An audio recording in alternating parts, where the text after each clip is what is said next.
Hello everyone, I'm Dr. Laura Jaggett, and you are listening to episode number 12 of the How to Life podcast. If you're listening for the first time, welcome. It's my hope that you'll learn some tools and gain some knowledge and information about adult stuff that you didn't know or you weren't quite sure about before. Today I'm speaking with Detective Sean Taylor of the Las Vegas Metropolitan Police Department about internet and social media safety. The internet has been life-changing, and it is a phenomenal technology that enhances our lives in so many ways. I don't think anybody can imagine life without it now that we have it. But as with everything, there are dangers, and we are in ways much more vulnerable to those dangers than before. If you're a parent of young children, or a young person yourself who has never even considered that something as fun as social media could have its dangers, then this podcast will be very illuminating, and it'll help you become wiser. It's not my intention to instill fear or make you feel vulnerable. Rather, the message is to educate you on how to protect yourself or your child, how to use and enjoy social media and the benefits of the internet responsibly, and how to be less naive about some of the stuff out there. Let's listen and learn right now. Hello, Detective Taylor. Welcome to How to Life podcast, and thank you so much for joining me today to talk about this very important topic, social media and internet safety. Hello, thanks for having me. You teach this class, correct, to schools and parents? Yes, I do. How long have you been doing that? For about 4 years. Why did the department feel that this was an important topic to address? Well, I'm part of the Internet Crimes Against Children Task Force, and it's just part of our mission, community interaction, preventative efforts. If we can prevent or save a child, it's so much better than having to chase down a bad guy after some child has been traumatized. Where do you begin when addressing this topic? I just explained where we're up against as far as the internet, how vast the internet is, how more than 90% of it is underground, parts of it that we don't see.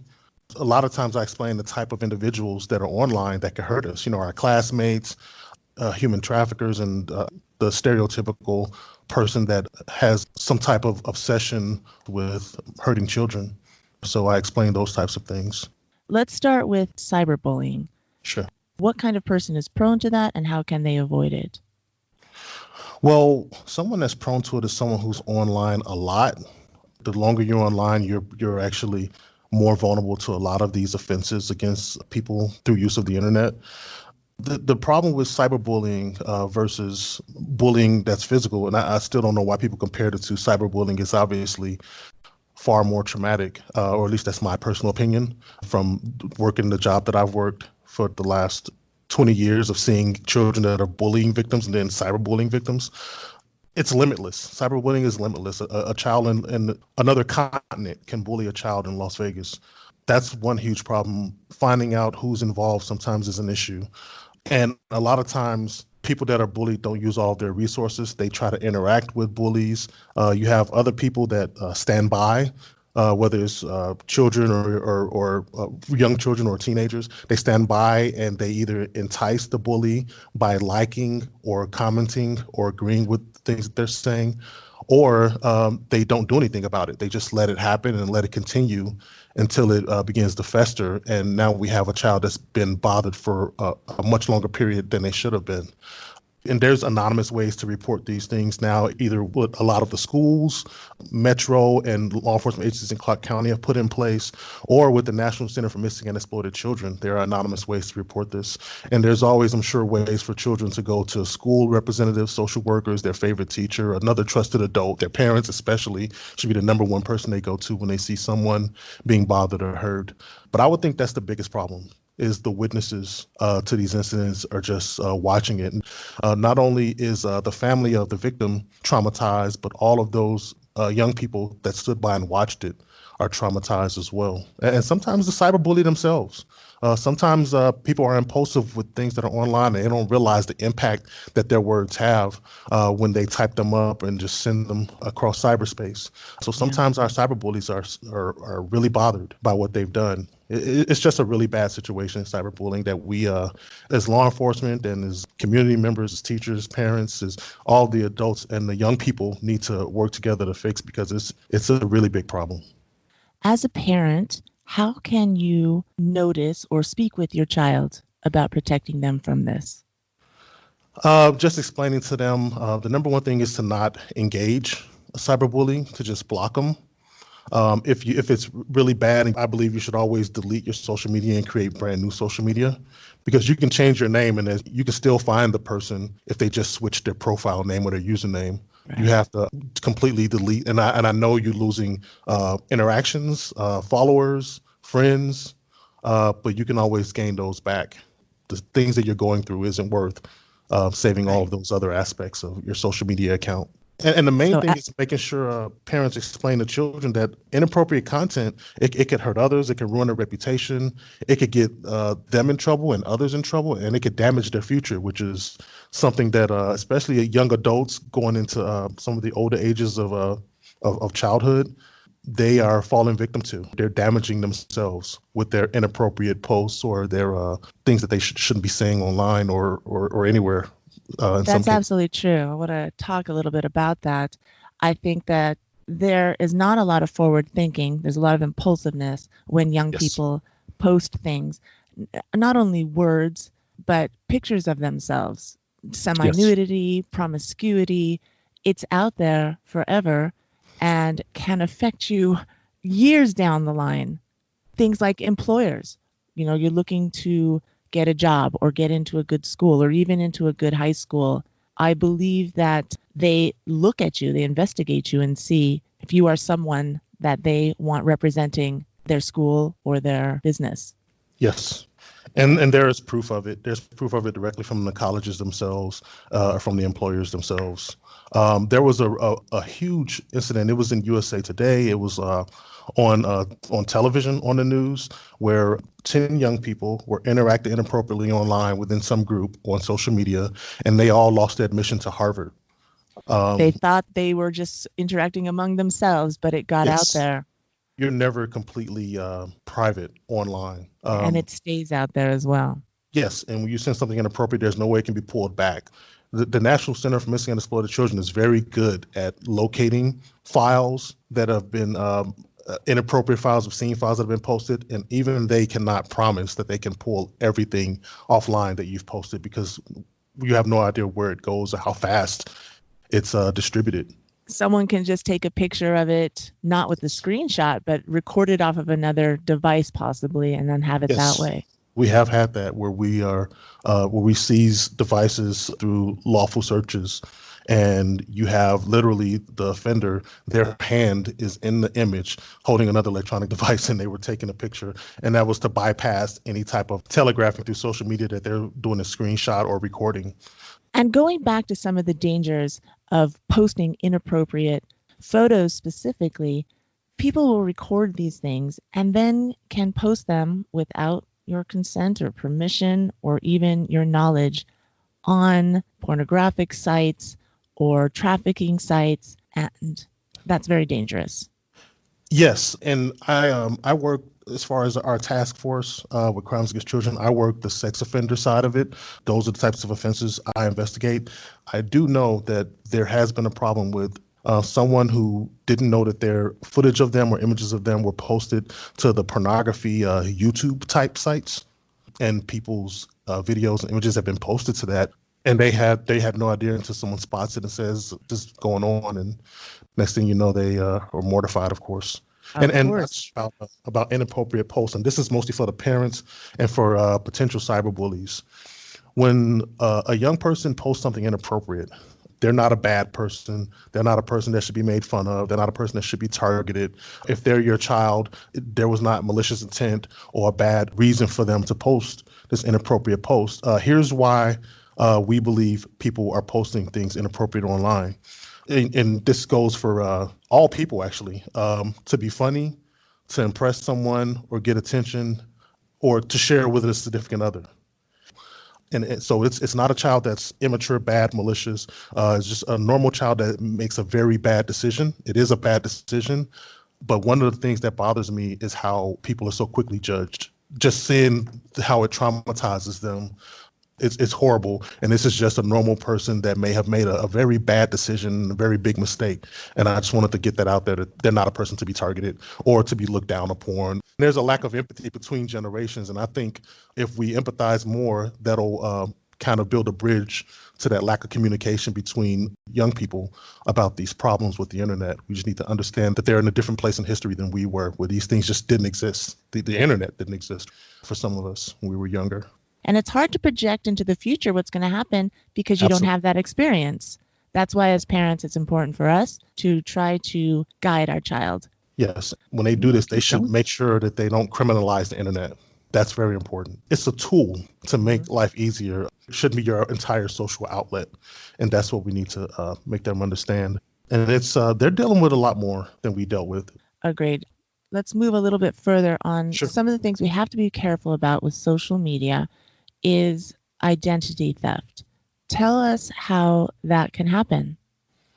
There's a lot of things that our young people don't understand as personal information that truly is. Of course, things like your phone number is personal, full name is personal. But then there's other things, like, for example, when you post a photograph of yourself, I recommend that children do not even post a school photograph, which is a perfectly normal photograph, without a parent's permission or a consent, because a lot of our children go to schools that have some type of insignia on the clothing that we're wearing, that they can figure out where we go to school. You can learn a lot about a child if you know what school they attend. Field trips. When we chat online, even if we believe we're chatting with someone our age when we're a young person, no one needs to know when we're going on certain field trips. No one needs to know when we're over our best friend's house versus our home. No one needs to know when we're visiting our grandmother. No one needs to know where mom and dad works. All of those types of things are very personal. And the reason why I say it is because investigations have taught me a lot about things that people use to locate people or children and things like that. And especially with field trips, young people are saying where they go on field trips. And that's a nightmare for our teachers because they don't have the walls and the school's security process to help them protect the kids. You have a couple of teachers, a lot of kids, and a few parents that were nice enough to help out. And that's it. That's all you have to protect 40 or 50 kids that are walking around on a field trip somewhere. So protecting all of those kids is a little bit more difficult for our teachers. So we need to make sure we impress upon our kids that no one needs to know when we're going on these field trips outside of our school. We don't need to talk about this on social media because it makes them vulnerable. And I am talking about this because there has been an occasion where an individual showed up to a third grade field trip. And the security at the venue was so phenomenal that nothing ever happened. So we just need to make sure that we don't reveal too much about ourselves online. Image searches are getting better.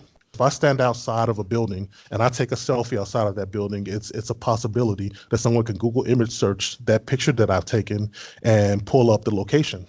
So you just have to be careful.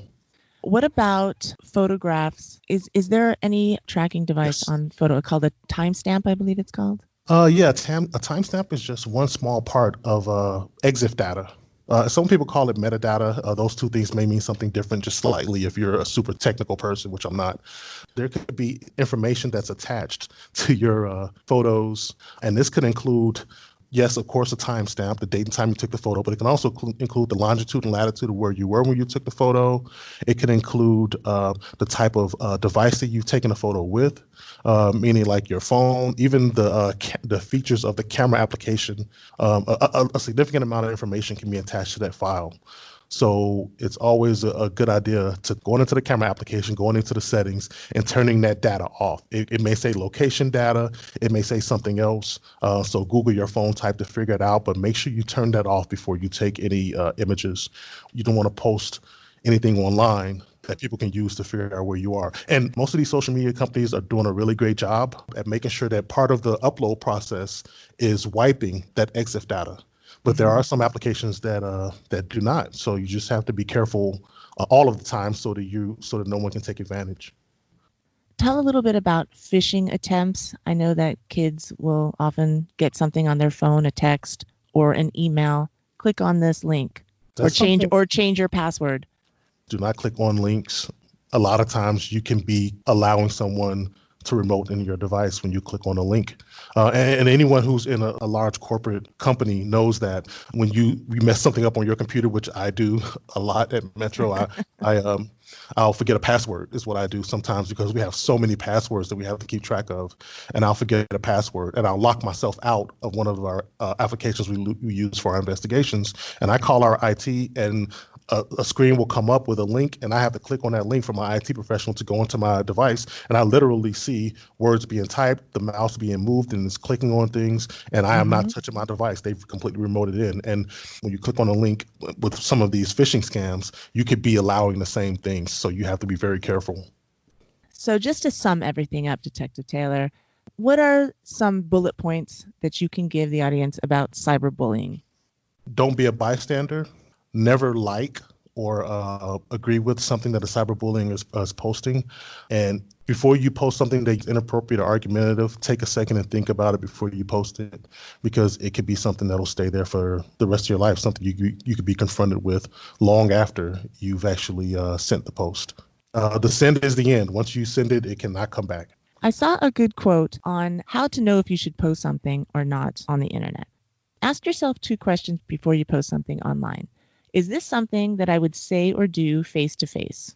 Ask that question first before you post it. The second one is, would I be okay with this photo or this quote of mine being posted in the school hallways or in the break room at work? Yeah, those are phenomenal. I've heard of one like that where it said that if your grandmother wouldn't like it, don't post it. Okay, some bullet points for the young adults on how their choices on social media can impact their lives. Kind of sum it up for us there. Okay. If you have a lot of inappropriate posts online, you can basically ruin relationships at school. You can ruin your reputation at school.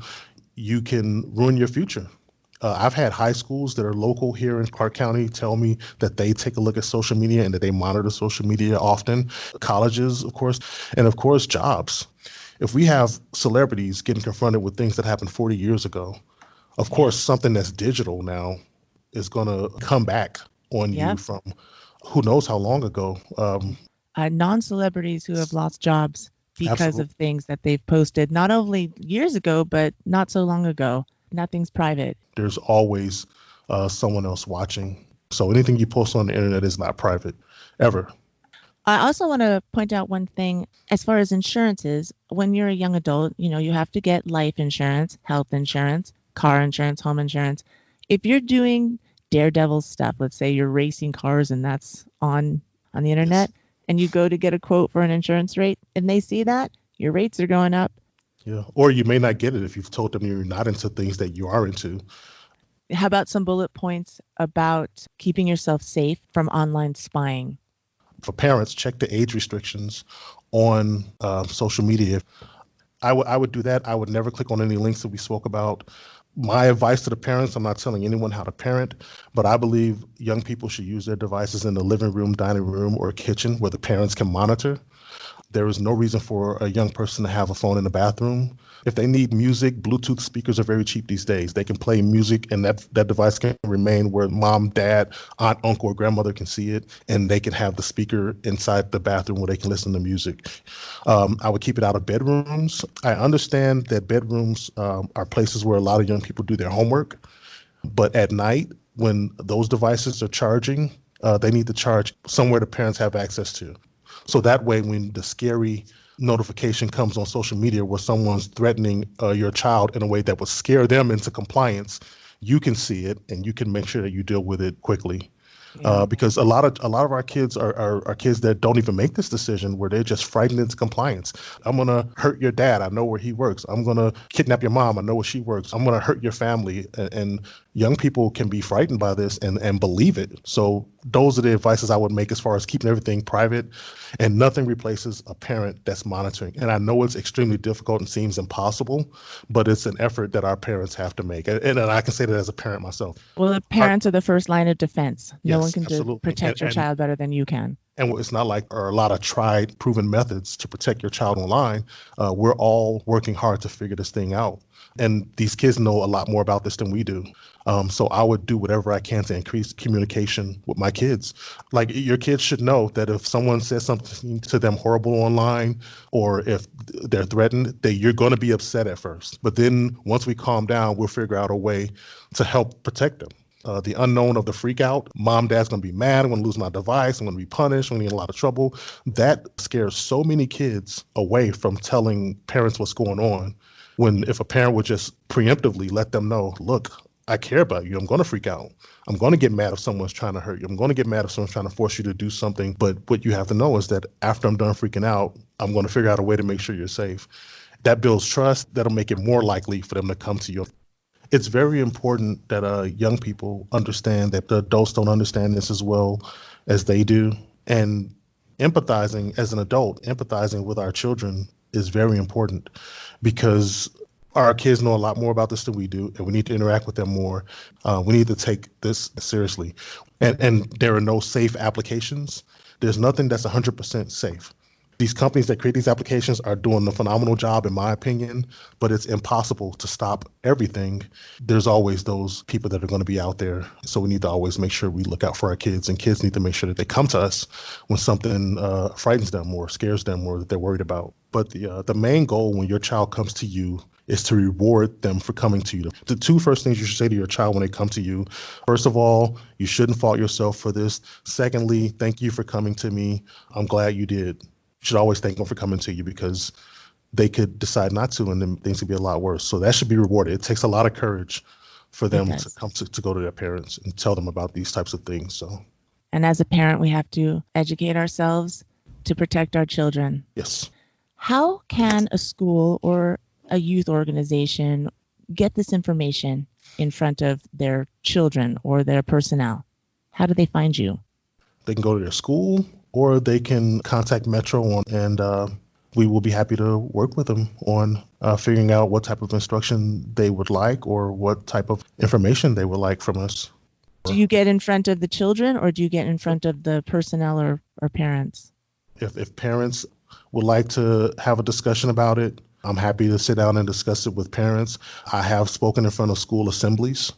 For example, if there's certain application features that they don't know about that I mentioned to a parent, as far as parental controls. And what's the response from children or adults, for anyone, when they hear your presentation? The overall response of parents is usually shock. A lot of parents are surprised that these things are actually possible, that they happen. A lot of children are receptive. To be quite honest, they offer a lot of information. When I teach this class to assemblies, there's a great back and forth during the Q&A session. I get some awesome tips from young people, just their advices about how these things are done online. Well, I think that covers it, Detective. Thank you very, very much for your time today. No problem. Thank you. Thanks for having me. Very grateful for the information. Bye-bye. Bye. There's really nothing to fear when you are informed and aware. You can learn more about Detective Sean Taylor on the show notes, which can be found at howtolife/012. I would love to hear your feedback and or questions about this topic. You can send me an email to drlj@howtolife.com. If you'd like further information, I can always do another podcast for you about this topic or any topic that you'd like. I actually have a few mominars on my YouTube channel, How to Life, that cover email phishing attempts and various phone scams like the Social Security scam, the locked Apple ID scam, bank scams, all kinds of scams. What's a mominar? It's a seminar given by a mom. These are very short 3-minute video tutorials about how to do or know about basic life skills. You can find them by going to YouTube and typing in How to Life. Then you're going to click the filter tab and then select channel, and you'll see it pop up right away. Take a look and please consider subscribing. If you do, a new mominar will be delivered to you every week. And if you enjoyed this podcast, there are many more to come in the future. Please subscribe and join me every Tuesday to learn about something new that you always wanted to know, but maybe were afraid to ask. And I thank you in advance for giving this podcast a 5-star review and/or a nice comment on Apple or your favorite platform. Goodbye for now, everyone. I'll see you next time. Until then, have a fantastic week. Be nice to everyone, especially yourself. Have fun, be grateful, and don't worry about anything. You got this.